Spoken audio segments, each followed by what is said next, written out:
Okay everyone, ये हमारा पहला क्वेश्चन है।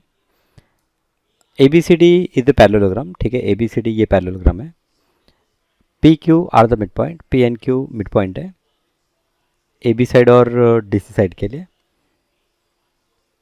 प्रूफ करना है कि ये जो ए पी सी क्यू है ये भी एक पैरेललोग्राम होगा। हमें प्रूफ करना है कि ए पी सी क्यू ये एक पैरेललोग्राम होगा। ओके, तो अगर आप ध्यान से देखें तो पैरेललोग्राम की जो प्रॉपर्टीज़ हमने डिस्कस की कि आपका अगर यहाँ पर अपोजिट साइड्स इक्वल हैं तो पैरेललोग्राम होगा, अपोजिट एंगल्स इक्वल हैं तो पैरेललोग्राम होगा, डायगोनल बाइसेक्ट कर रहे हैं तो पैरेललोग्राम होगा, या कोई एक पेयर इक्वल है और पैरेलल भी है तो पैरेललोग्राम होगा। तो यहाँ पर मुझे ऐसा लग रहा है कि जो लास्ट प्रॉपर्टी थी, लास्ट प्रॉपर्टी हम यूज़ कर सकते हैं। ठीक है, कैसे यूज़ कर सकते हैं? तो यहाँ पर ऐसे यूज़ कर सकते हैं कि ये तो हमें पता है। देखिए, मैं डायरेक्ट सॉल्यूशन लिख रहा हूँ, गिवन टू फाइंड ये सब आप लिख सकते हैं कि हमें दिया हुआ है A B C D is a parallelogram. ठीक है, ये हमें दिया हुआ है। सो देयरफॉर ये जो ए बी है, A B parallel to D C. Okay, right, and A B equal to D C. ठीक है, पैरेललोग्राम है तो अपोजिट साइड जो है वो पैरेलल तो है और इक्वल भी है, ये हमें पता है। अच्छा, ए बी और डी सी अगर इक्वल है तो हाफ ऑफ ए बी और हाफ ऑफ डी सी जो है ये भी इक्वल होगा। राइट, अगर ए बी और डी सी इक्वल है तो उनका हाफ भी इक्वल होंगे। तो यहाँ पर हाफ ऑफ ए बी में हम ए पी ले लेते हैं क्योंकि पी मिड पॉइंट है, और यहाँ पर हाफ ऑफ डी सी में हम क्यू सी ले लेते हैं। ए पी या सी क्यू आपके हैं, ए पी और क्यू सी ले लेते हैं। Okay, half of D C is Q C. तो ये जो है ये गिवन था, इसको 1 कंसिडर कर लेते हैं, इसे 2 कंसिडर कर लेते हैं। अब आ जाते हैं हम ए पी क्यू सी पर, ए पी सी क्यू पर, quadrilateral. So in quadrilateral A P C Q, अब ये क्वाड्रिलेटरल में A P is parallel to C Q from 1 and AP is equals to CQ from 2. तो therefore हम कह सकते हैं from 1 and 2, from 1 and 2 हम क्या कह सकते हैं कि ये जो quadrilateral A P C Q है is a parallelogram.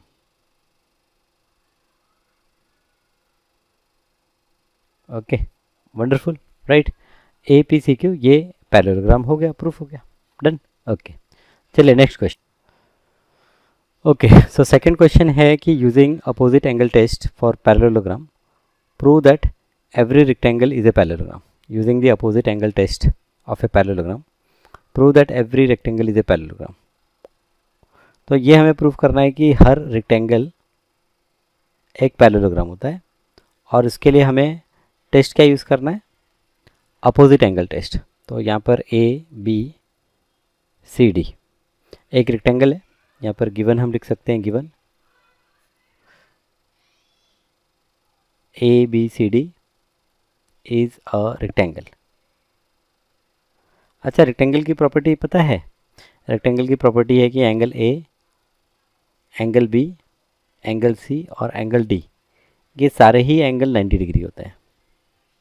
तो यहाँ पर सारे एंगल 90 डिग्री हैं, तो therefore angle A equal to angle C opposite angle, and angle B equal to angle D. ठीक है, 90 डिग्री लिख सकते हैं कि ये 90 डिग्री के बराबर है, ये 90 डिग्री के बराबर है। So therefore by opposite angle test, so therefore यहाँ पर ये प्रूफ हो गया। Therefore by opposite angle test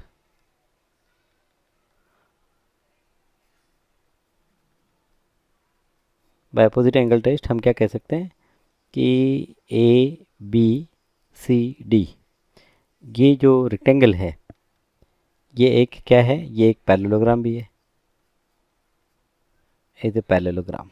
ठीक है, right. A B C D rectangle है लेकिन ए बी सी डी एक पैरेललोग्राम भी हो गया। ये आपका सेकंड क्वेश्चन। चलिए थर्ड क्वेश्चन पे जाते हैं। थर्ड क्वेश्चन, अभी थर्ड क्वेश्चन है कि in the figure 5.23 G is the point of concurrence. G is the point of concurrence of median of triangle DEF. Take the point H on ray DG such that DGH एक line में होंगे. DGH ये dash dash dash दिया, इसका मतलब क्या, DGH ये collinear है and DG is equals to GH. Then proof करना है कि जो GEHF है ये एक पैरेललोग्राम है. ओके तो यहाँ पर पहले तो आप ये समझिए कि जो मीडियन होता है, जैसे ये मीडियन नहीं, सेंट्रॉइड. जी यहाँ पर क्या होगा, जी सेंट्रॉइड हो गया. G is the point of concurrence of median का मतलब हो गया जहाँ पर सारे मीडियंस एक दूसरे के साथ मीट करते हैं. तो जहाँ पर सारे मीडियंस मीट करते हैं उस पॉइंट को हम क्या कहते हैं, उसको हम कहते हैं सेंट्रॉइड. तो यहाँ पर जी जो है, जी इज सेंट्रॉइड. अच्छा, अभी सेंट्रॉइड की प्रॉपर्टी ये होती है कि ये मीडियन को 2:1 में डिवाइड करता है. तो यहाँ पर ये जो पॉइंट ऑफ इंटरसेक्शन है इसको हम एक नाम दे देते हैं. चलिए ओ नाम दे देते हैं. तो ये जो पॉइंट ऑफ इंटरसेक्शन है, ये पॉइंट ऑफ इंटरसेक्शन ये हो गया ओ. ओके ठीक है, O. So G is the centroid. O जो है, ओ यहाँ पर O is mid point. O is mid point of E F. O E F का मिड पॉइंट है. ओके अब यहाँ पर प्रूफ करना है, यहाँ पर टू प्रूफ क्या करना है, या टू प्रूफ ये सब आप तो पहले लिख लेंगे. गिवन टू प्रूफ मान लेते हैं कि लिख लिया, उसके बाद में मैंने ये स्टेटमेंट लिखा है G is the centroid and O is the mid point of E F. अब यही देखिए मेरे दिमाग में क्या चल रहा है कि यहाँ पर जी अगर सेंट्रॉइड है तो जी मीडियन को 2:1 में डिवाइड करता है. तो 2:1 में डिवाइड करता है मतलब डी जी अगर मैं 2x मानूँ तो जी ओ मेरा x होगा. ओके अच्छा, अब यहाँ पर ये जो O है ऑलरेडी मिड पॉइंट है ई एफ का. डी जी यहाँ पर मुझे प्रॉब्लम में मेंशन किया है D G is equal to G H है. तो जी एच ये टोटल 2x होगा. यहाँ पर जी ओ एक्स है तो ये बचा हुआ भी x हो गया. तो हम देख रहे हैं कि ये जो जी एच है और ये जो ई एफ है दोनों एक दूसरे को बाइसेक्ट कर रहे हैं और दोनों ही जी ई एच एफ के डायगोनल हैं. तो यहाँ पर डायगोनल बाइसेक्ट कर रहे हैं. तो अगर डायगोनल बाइसेक्ट कर रहे हैं तो इसका मतलब क्या हो गया कि जो जी ई एच एफ है ये क्या हो गया, ये एक पैरेललोग्राम हो गया. ठीक है, तो ये कॉन्सेप्ट है जो हमें यहाँ पर यूज़ करना है. तो G is the centroid, O is the mid point of E F. Okay so therefore हम कह सकते हैं therefore G divides D O in ratio 2:1. तो ये 2:1 में डिवाइड करता है. सो लेट अगर यहाँ पर डी जी, अगर हम डी जी को कंसिडर करें 2x, सो देन ये जो जी ओ है ये हो जाएगा x. ओके ऑल्सो यहाँ पर हमें दिया है कि D G is equal to G H. So therefore ये जो जी एच है ये भी हो जाएगा 2x. अभी जी एच जो है, जी एच वो जी ओ प्लस ओ एच है. जी एच ये जो है ये जी ओ प्लस ओ एच है. तो जी एच ये 2x है और जी ओ यहाँ पर ये x है, ओ एच हमें पता नहीं. तो यहाँ पर ओ एच को सॉल्व करेंगे तो एच की वैल्यू भी x हो जाएगी. ये x लेफ्ट में गया माइनस हो गया, ओ एच की वैल्यू x हो गई. तो यहाँ पर आपका ओ एच x हो गया. ओके तो इसका मतलब क्या हो गया कि O is the mid point of ji H. so therefore O is midpoint of GH. also यहाँ पर हमको पता है also O is midpoint of EF.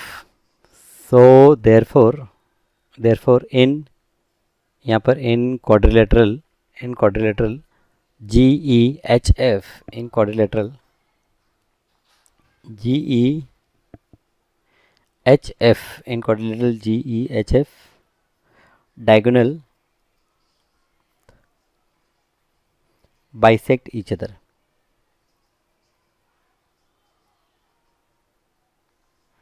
तो देयरफॉर अगर डायगोनल बाइसेक्ट कर रहे हैं एक दूसरे को, तो therefore G E H F is a parallelogram. Therefore ये जो है G E H F is a parallelogram.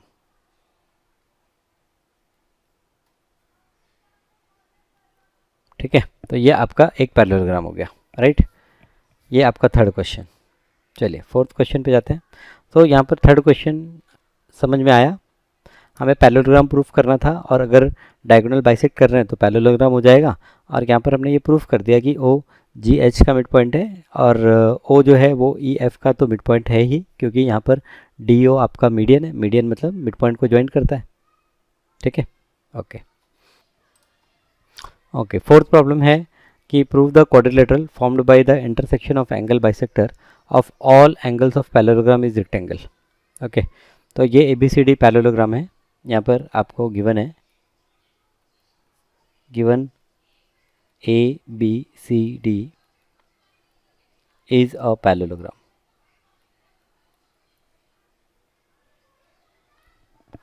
Okay, और ये जो ए आर है, ए आर, तो यहाँ पर हम कह सकते हैं कि ए आर, फिर इसी तरह से D P, A R B R, A R के बाद बी आर ले लेते हैं, ए आर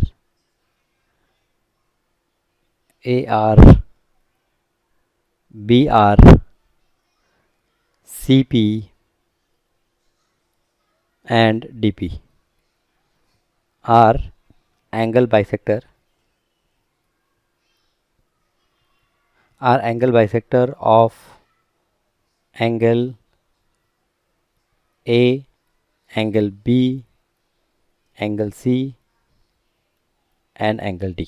ओके, सो यहाँ पर A R B R C P and D P ये एंगल बाइसेक्टर है, ये गिवन है, और हमें प्रूफ करना है, टू प्रूफ करना है कि P Q R S, proof करना है जो पी क्यू आर एस है इज रेक्टेंगल। ओके, तो यहाँ पर गिवन था कि A B C D parallelogram है, और हमें यहाँ पर प्रूफ करना है कि पी क्यू आर एस ये एक रेक्टेंगल होगा, राइट। तो चलिए प्रूफ की तरफ पढ़ते हैं। प्रूफ, अब रेक्टेंगल प्रूफ करना है, मतलब यहाँ पर ये प्रूफ करना है कि हर एंगल जो होगा वो 90 डिग्री होगा। Each angle is going to be 90 degree, right. Okay, तो यहाँ पर क्योंकि ये एंगल बाइसेक्टर है, तो एंगल बाइसेक्टर है मतलब दो इक्वल पार्ट में डिवाइड कर रहे हैं यहाँ पर। तो यहाँ पर ये अगर एंगल 1 तो ये भी एंगल 1, इसी तरह से यहाँ पर ये एंगल 2 तो ये भी एंगल 2, यहाँ पर ये एंगल 3 तो ये भी एंगल 3, और यहाँ पर ये एंगल 4 तो ये भी एंगल 4, बराबर। क्योंकि एंगल बाइसेक्टर है तो दो इक्वल एंगल में डिवाइड कर रहे हैं, तो हमने हम उनको एक्स वाई जेड डब्ल्यू ऐसे कुछ नाम दे सकते हैं एंगल को, या 1 2 3 4 भी नाम दे सकते हैं। तो 1 2 3 4 मुझे लगा थोड़ा कन्वीनियंट है, क्योंकि ऑलरेडी अल्फ़ाबेट्स बहुत सारे यहाँ पर यूज़ हुए हैं। ओके, तो यहाँ पर अब प्रूफ करना है कि एंगल P 90 डिग्री है, इसी तरह से एंगल Q 90 डिग्री है, एंगल R 90 डिग्री है, और एंगल P 90 डिग्री है। जो PQRS क्वाड्रिलेटरल, इसमें ये सारे एंगल 90 डिग्री फॉर्म कर रहे हैं, ये हमको प्रूफ करना है। ओके, तो यहाँ पर क्या किया जाए, कैसे प्रूफ किया जाए?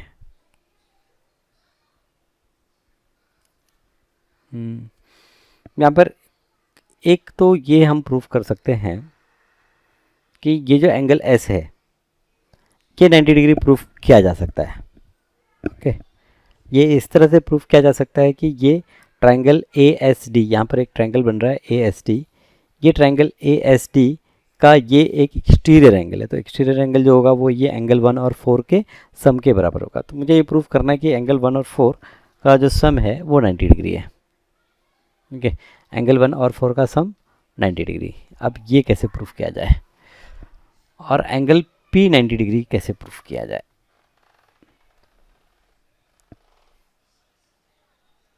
तो किसी क्वाड्रिलेटरल में अगर एक अपोजिट पेयर अगर पैरेलल है, ओके, एक अपोजिट पेयर इक्वल है, एंगल इक्वल है, तो क्या ये पैरेललोग्राम होगा? तो आंसर है नहीं, ऐसा तो नहीं कह सकते हम, क्योंकि जो हमने थ्योरम पढ़ा था उसमें ये था कि भाई दोनों जो पेयर्स होते हैं अपोजिट एंगल के वो इक्वल होने चाहिए। ओके, तो चलिए देखते हैं क्या कर सकते हैं हम। तो यहाँ पर ये सेम डायग्राम यहाँ पर नीचे ले लिया हमने। अब यहाँ पर अगर हम ट्रायंगल ए, ये पी क्यू आर एस है, ये इसको थोड़ा सा इनलार्ज करें। Okay, P Q R S. So यहाँ पर इन ट्रायंगल यहाँ पर अगर हम देखें तो पहले तो ये मुझे बताना है कि एंगल 1 प्लस एंगल 4 ये 90 डिग्री होगा, राइट है। सो यहाँ पर ये तो हम जानते हैं कि एंगल ए प्लस एंगल डी जो है ये 180 डिग्री है। ओके, रीज़न क्या है? रीज़न है interior angles of parallelogram. Okay, तो आपका angle A plus angle D 180, angle 1 जो है वो 2 टाइम्स एंगल 1 ये एंगल 1, तो टोटल एंगल ए जो है वो 2 times angle 1 plus angle D जो है वो 2 टाइम्स एंगल 4, ये दोनों का एडिशन 180 डिग्री। यहाँ पर 2 को कॉमन लेके हम यहाँ पर एंगल 1 प्लस एंगल 4 ये दोनों का एडिशन देखेंगे तो ये 180 डिग्री हो जाएगा। सो देयरफॉर आपका एंगल 1 प्लस एंगल 4 जो है ये 180 degree divide by 2 which is equals to 90 degree. So angle 1 plus angle 4 आपका 90 डिग्री हो गया। अब angle P S are,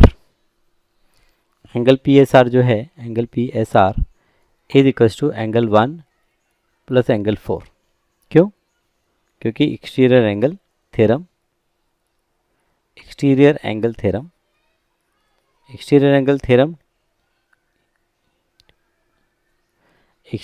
theorem ये है कि किसी भी ट्रायंगल का जो एक्सटीरियर एंगल होता है, जैसे यहाँ पर ये ट्रायंगल को सेपरेटली अगर बनाएं तो ये कुछ इस तरह का ट्रायंगल बनता है, और यहाँ पर ये इसको आगे एक्सटेंड कर दें, ये इसको यहाँ पर एक्सटेंड कर दें। ओके, तो यहाँ पर ये जो एंगल है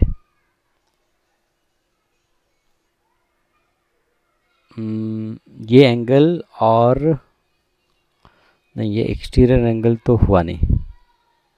एक्सटीरियर एंगल में क्या होता है, एक ही साइड को हम एक्सटेंड कर देते हैं। तो ये ट्रायंगल में अगर एक साइड को एक्सटेंड किया जाए तो यहाँ पर ये एंगल एक्सटीरियर एंगल कहलाता है। तो ये एक्सटीरियर एंगल नहीं है, ठीक है, बट इसका वर्टिकली अपोजिट एंगल यहाँ पर तो ये निकाल सकते हैं हम, ठीक है। ओके, तो ये एक्सटीरियर एंगल थ्योरम थोड़ा सा हम गलत कर रहे हैं। यहाँ पर एंगल 1 प्लस एंगल 4 हमारा 90 डिग्री हो गया। अब angle A S D plus angle S A D plus angle S D A, ये तीनों एंगल का एडिशन 180 होगा, क्योंकि तीनों एक ट्रायंगल के 3 एंगल हैं। Sum of angle of triangle theorem हमें पता है, sum of angle of triangle. तो देयरफॉर ये तीनों एंगल का एडिशन 180। अब ए एस टी तो हमें पता नहीं, लेकिन बाकी जो एंगल है, एक एंगल 1 है और एक एंगल 4 है, और ये जो सम है ये 180 डिग्री। तो 1 प्लस 4 तो 90 डिग्री हमने फाइंड आउट कर लिया। So therefore A S D plus ये दोनों का सम 90 डिग्री है इज इक्वल्स टू यहाँ पर ये 180। सो देयरफॉर आपका जो एंगल ASD है ये हो जाएगा 180 degree minus 90 degree is equals to 90 degree. So angle ASD जो है एंगल ASD ये एंगल आपका क्या हो गया 90 डिग्री हो गया। अब इसका जो वर्टिकली अपोजिट एंगल है PSR, so therefore angle PSR is equals to angle ASD, यहाँ पर रीजन क्या होगा vertically opposite angle,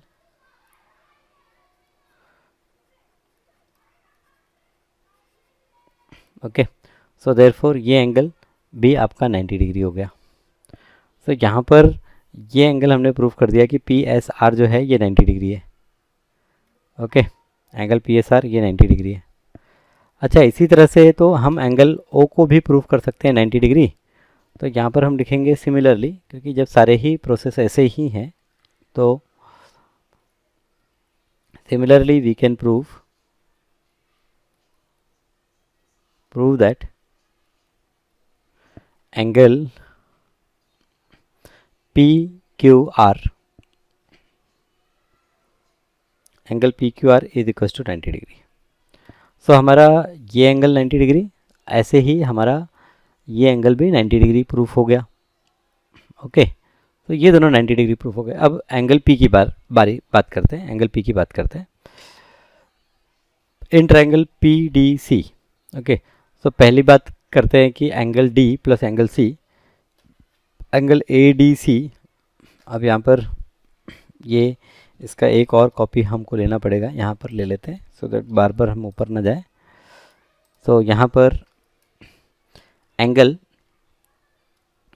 ADC plus angle BCD plus angle BCD, ये दोनों ही एंगल का एडिशन 180, क्योंकि ये क्या है इंटीरियर एंगल ऑफ पैरेललोग्राम। यहाँ पर भी reason interior angles of parallelogram,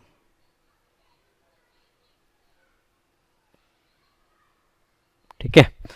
तो ये एंगल ADC और एंगल BCD ये दोनों का सम जो है वो 180 डिग्री। सो देयरफॉर यहाँ पर ये जो एंगल 2 टाइम्स एंगल 4 प्लस इसी तरह से 2 टाइम्स एंगल 3, ये दोनों का सम 180 degree.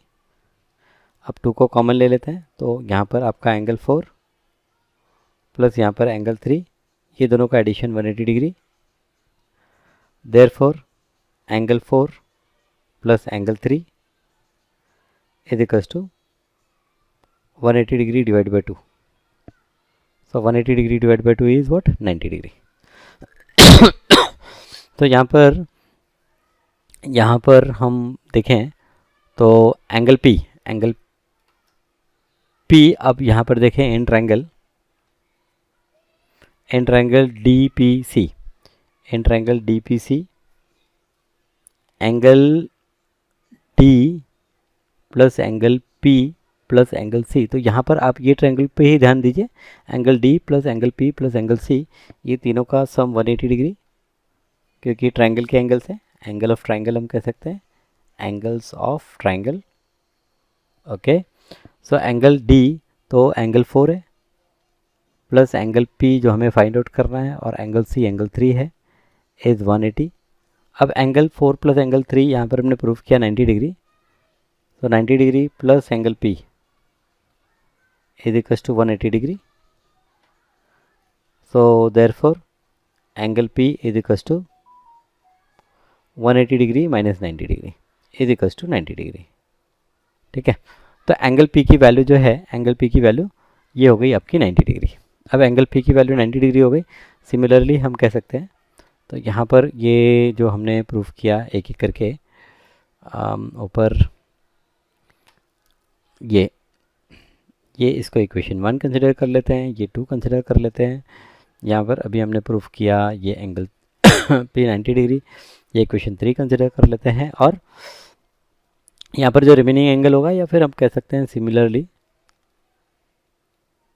We can prove that angle P का अपोजिट एंगल जो है angle R angle R is equals to 90 degree. ये फोर्थ इक्वेशन हो गया। और फिर हम बोलेंगे कि from 1 2 3 and 4 in quadrilateral PQRS, angle P is equals to angle Q is equals to angle R is equals to angle S is equals to 90 degree. So therefore ये जो quadrilateral PQRS है is a rectangle. ठीक है। अच्छा, मुझे कहीं तो ऐसा लगता है कि इसका कोई एक थोड़ा सिंपल प्रूफ भी हो सकता है। ओके, तो आप देखिएगा, ट्राई कीजिएगा। अगर आपको कोई इससे बेहतर तरीका मिलता है प्रॉब्लम को सॉल्व करने का तो मेरे साथ ज़रूर शेयर कीजिएगा। ओके, ठीक है। चलिए, ये तो मैंने कोशिश की, प्रॉब्लम को थोड़ा सा लेंदी ज़रूर हो गया, बट ठीक है, फाइनली हमने प्रूफ कर दिया कि ये जो PQRS है इसके सारे ही एंगल, ईच एंगल जो है वो 90 डिग्री 90 डिग्री 90 डिग्री 90 डिग्री। तो ये है लास्ट प्रॉब्लम। यहाँ पर फिगर 5.25 ये साइड में डायग्राम दिया हुआ है। If point PQRS are the sides of parallelogram are on the sides of parallelogram such that AP is equals to CR and DS। So PQRS ये कुछ इस तरह से पॉइंट है साइड AB BC CD और DA पर कि आपका AP बराबर BQ बराबर CR बराबर DS, ये सारे बराबर हैं। और प्रूफ करना है कि ये जो PQRS है ये एक पैरेललोग्राम है। तो यहाँ पर पैरेललोग्राम प्रूफ करने के लिए मुझे ऐसा लग रहा है कि यहाँ पर हम प्रूफ कर दें कि PS और QR इक्वल है और इसी तरह से PQ और SR भी इक्वल है। तो as opposite sides are equal, ये प्रूव हो जाएगा कि PQRS इज ए पैरेललोग्राम। ठीक है, तो आप ये प्रूफ कैसे करें कि ये साइड्स इक्वल है। तो ये साइड्स इक्वल है प्रूफ करने के लिए यहाँ पर एक ट्रायंगल हम देख रहे हैं कि ट्रायंगल APS है और ऐसे ही यहाँ पर ट्रायंगल अपोजिट साइड में CRQ है। तो ये दोनों ट्रायंगल्स को हमें कॉन्ग्रुएंट प्रूफ करना पड़ेगा। अब कॉन्ग्रुएंट प्रूफ करने के लिए यहाँ पर AP इक्वल टू CR ये तो दिख रहा है हमें, एंगल A और एंगल C भी इक्वल दिख रहा है क्योंकि पैरेललोग्राम के अपोजिट एंगल्स हैं। तो तीसरा ये जो AS है और ये जो QC है ये हमें प्रूफ करना पड़ेगा कि इनका लेंथ भी इक्वल है। तो यहाँ पर मुझे जो चीज़ समझ में आ रही है, यहाँ पर हम लिखेंगे let AP is equals to BQ is equals to CR is equals to DS is equals to हम X ले लेते हैं। ठीक है, ऑल्सो यहाँ पर AD is equals to BC दिया हुआ है। AD is equals to BC क्यों? क्योंकि ये अपोजिट साइड्स हैं, they are opposite sides of parallelogram, opposite sides of parallelogram.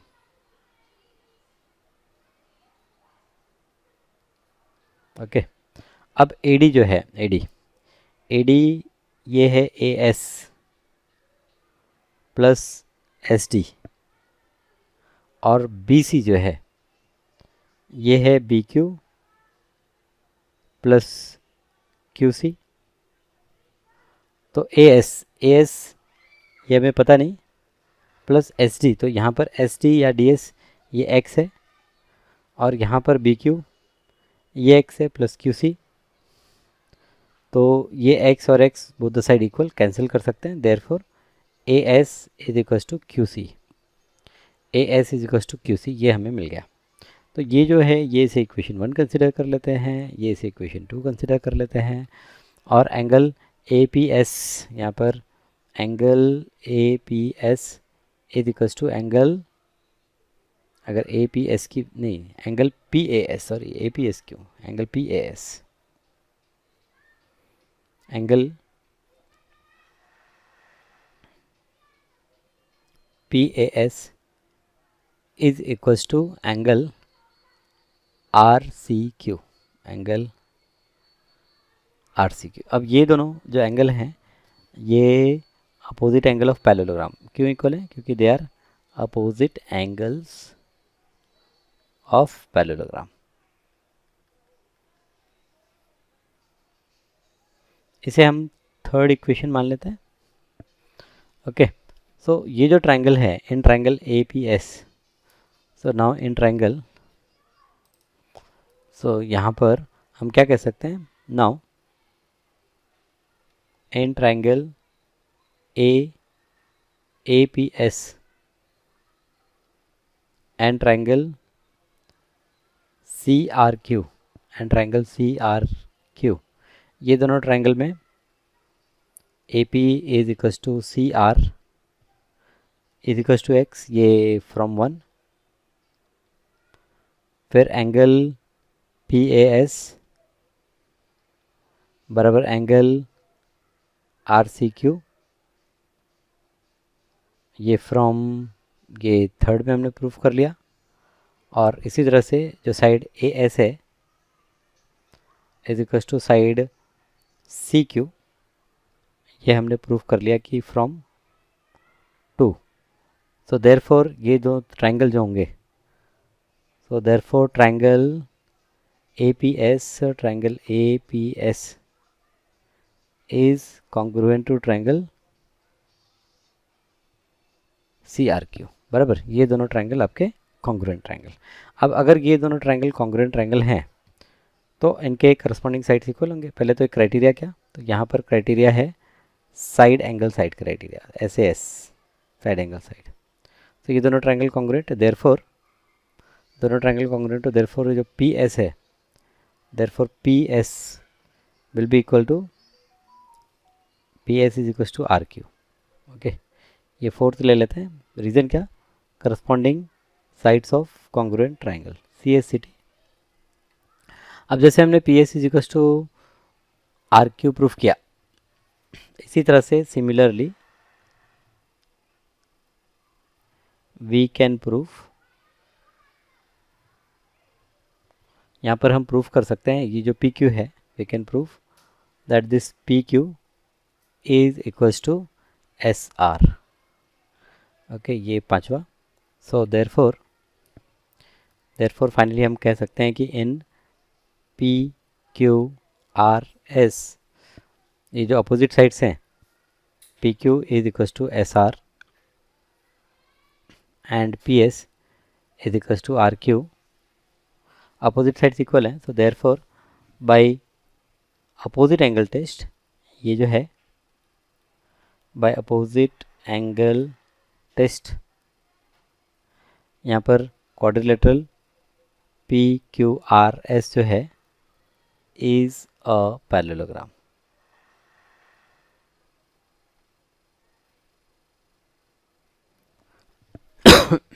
So PQRS ये जो क्वाड्रिलेटरल है, ये क्वाड्रिलेटरल आपका क्या हो गया, पैरेललोग्राम हो गया। डन। ओके, ये हमारा 5th क्वेश्चन था। अगेन ये क्वेश्चन भी थोड़ा सा टफ है एज़ कम्पेयर टू जब हमने first, second and third question देखे। लास्ट के जो क्वेश्चन 4 और 5 है, ये थोड़े से ज़्यादा मुश्किल भरे क्वेश्चन थे। तो दोनों ही क्वेश्चन मैं उम्मीद करूँगा कि आप में से कोई मुझे कमेंट करके कोई इसका सिंपल सोल्यूशन भी प्रोवाइड करेगा। ठीक है, तो मुझे क्या, फिर वो सारे लोगों के लिए एक सिंपल सोल्यूशन मिल जाएगा। ठीक है, थैंक यू। चलिए मिलते हैं अगली क्लास में कुछ नए कॉन्सेप्ट्स के साथ और कुछ नए प्रॉब्लम के साथ।